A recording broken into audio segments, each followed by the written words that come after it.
All of the views and opinions expressed here are those of the individual speaking and may not be representative of Konig American. At times, language may be considered vulgar. Listener discretion is suggested. You are now listening to the Konig Behind the Wheel podcast.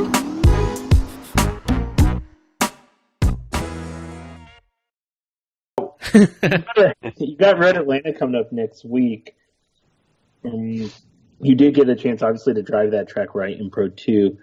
What's kind of your thoughts on like how that weekend will go? Like, what's your ideal scenario? Ideal scenario is we rip the Camaro around all weekend without an issue. That's ideal scenario. What % chance do you think that's likely next weekend?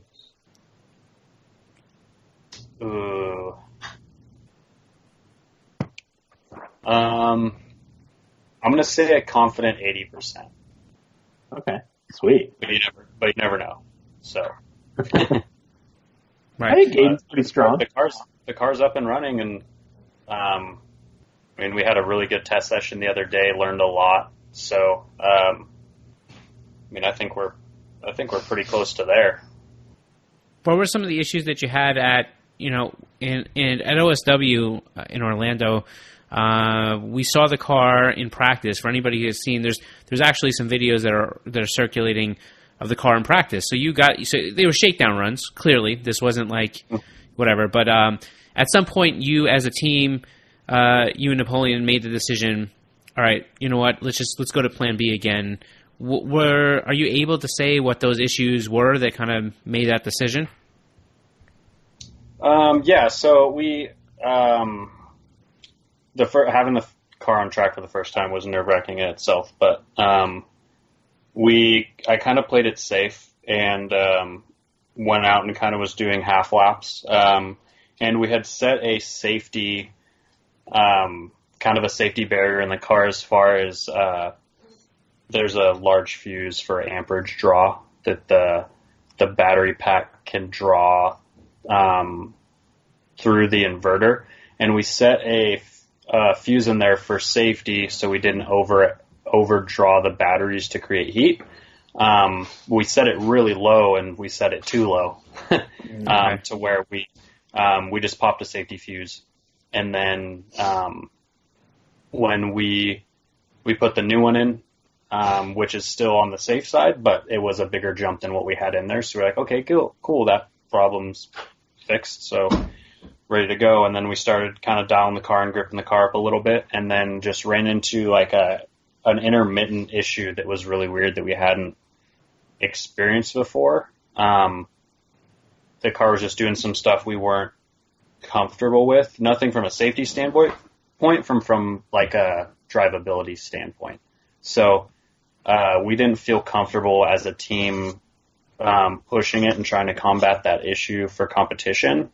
Because the last thing we want to do is wad that thing up, So we just made the call to trailer it for the weekend, and then just hit it hard at the shop when we got back and get it ready for Atlanta. And it seems to be fixed now.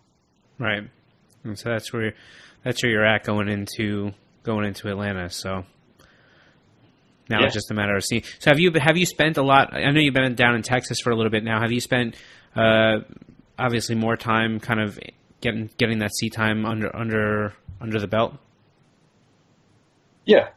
We've been doing testing down here as well as some development in the shop, and then re-prepping my car because the last 2 times I've driven it, I've decided to take the trunk off every time. So just thrashing to get my car back together and make some changes to that, and then working on the Camaro and getting the Camaro reliability up to par, and then testing in between. So that's just how we've been spending our time up here. It just helps the program. It doesn't make sense for me to fly home and hang out at the house while the guys do everything. I want to be involved and help develop the car, so that's why I've been down here. Makes sense. Real quick, so Your car is just, your 240 is a little underpowered for Pro 1. So, you had a decent appearance, especially in Long Beach, and I don't know, I think you looked really good in top 32 in Orlando. But do you have any thoughts that you guys are actively thinking about if this potentially is going to be a car that could make an appearance again this season to change that, or you think you're just going to kind of ride with the power as it is because it's just a Plan B car? I mean, my plan for the S13 wasn't to stay at that power level. We just hadn't had the time to kind of pump it up in between Long Beach and Orlando and before Long Beach. But it will have some more power and some more. I don't know, I guess we changed some things to make it more competitive in that sense, in between Orlando and getting into Atlanta, which is things I wanted to do. We just hadn't had the time to do it yet. I had everything there. I just hadn't had the time to do it. So a little bit of nitrous, a little bit of other things, some weight stuff, tweaking with suspension, things like that to kind of bring it up to par. Right. Just in case. Because we got walked in Orlando. Like, that's kind of... Long Beach, you don't really need a lot of power. The track's generally loose and small and a lot slower than other tracks. And even though Orlando's small, it's still like guys can turn it up there. And at that point, we couldn't really turn it up. We had everything everything we could throw at the car as far as grip with our power levels. So it was what it was, and we fixed some of that. Are there any tracks that you have not driven yet that you may be looking forward to, or is there anything you're kind of doing to try to prepare to drive those tracks, or you're just going to kind of take it as it comes? I think the only track I haven't driven throughout the rest of the year is Jersey. Okay. Driven Atlanta, driven St. Louis, Texas, Seattle, Irwindale. So Jersey's the only one. I'm excited for it, though. It's kind of like kind of reminds me of like a sketchy skate park. Yeah, it's a pretty deep bowl. Well, the only thing is, I mean, you have, coming from the Pacific Northwest, you have good experience at Evergreen. So, I mean, you are used to bank tracks. That won't be the difficult part of it. That's kind of what New Jersey is. It's a big bank. Yeah. Yeah. Yeah, I'm stoked, though. The K-rails with all their jaggedness and sketchiness that comes with that, and the super crazy banking, it's super fun to me. I'm pretty stoked. But all the other tracks I've driven, and I don't really dislike any of them. Right. So. Let me ask you one question about something that I see. So traditionally in FD, when you look at, let's say, Thursday practice session, there's a lot of teams that are trying to get a lot of different settings under control and get the cars dialed in to be able to drift and perform on that track. Do you feel that the Camaro is less, more, or kind of right on that same level as far as how many adjustments need to be made to be able to get the car adjusted for each track? I think we're kind of at a disadvantage there. Actually, I know we're at a disadvantage there as far as setup, because a lot of these teams have data from the previous year. Sure. So they kind of have a ballpark. And having a new chassis is one thing, but the power plant, on the other hand, is a totally different game. So we have to work super quick to get the car set up, because you only have so much time in practice Thursday, Friday to get the car dialed in. And a lot of those guys, most of them, second lap in on Thursday, they already have their qualifying setup set. And then first lap out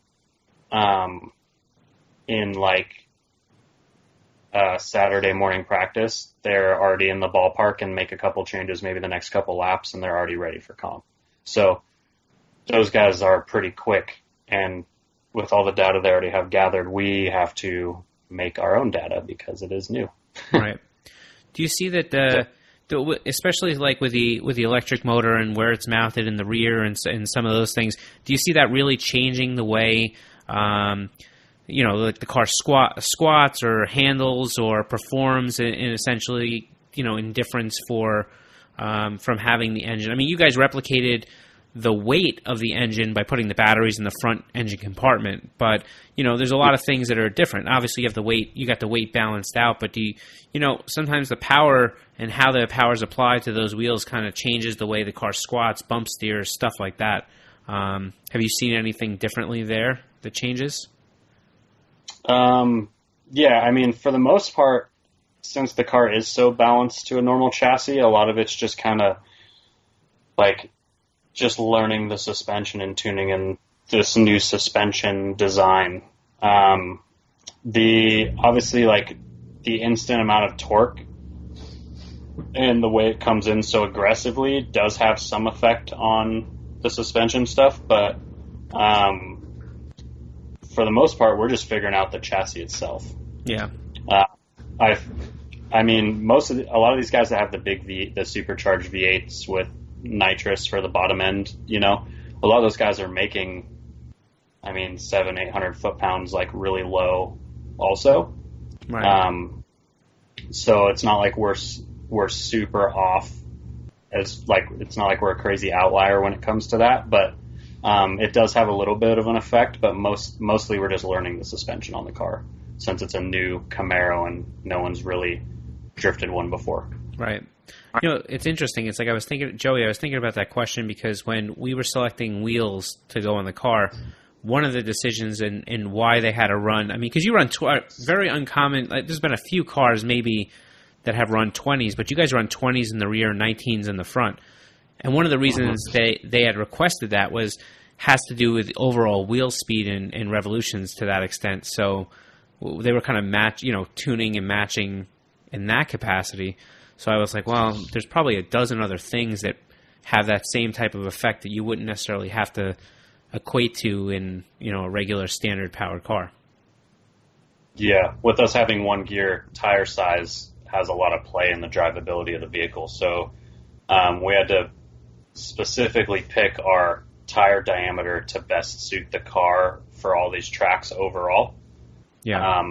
And plus, Camaros look super goofy with 17, 18-inch wheels on them because the wheel well is so big, so it does look a lot cooler.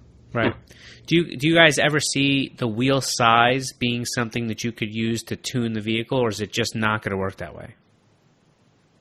In the future, we might be able to, we might be able to change tire diameter and kind of use it as a quick change in a sense, or change wheel size to tune wheel speed, but